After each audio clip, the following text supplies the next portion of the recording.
انسان لا سلور سرمایه ورکړي دي.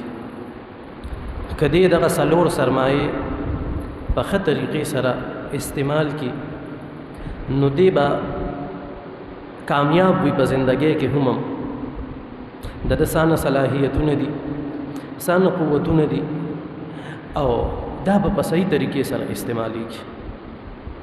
د دې د استعماله طریقه به صحیح شي، د انسان زندگی به نه ضایع کیږي، دا انسان به خپله نه ضایع کیږي، او دې انسان ته به فایده وررسي.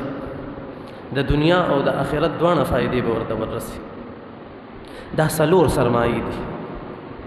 یوه سرمایه هغه وخت یا زندگی ورته ویلی شي، عمر ورته ویلی شي، چې انسان له الله جل شانه وخت ورکړی دی، زندگی یې ورکړې ده.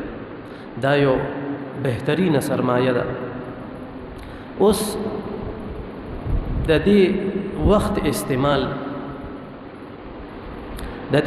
استعمال دپاره درې طریقې دي. یوه طریقه خدا ده چې دې دا وخت داسې استعمال کی چې دې د الله جل شانه تابعدار وي، د الله جل شانه د احکاماتو تابعداري کوي، د الله جل شانه حکم مني، او الله جل شانه د راضي کړی دی. یو طریقه خدا ده.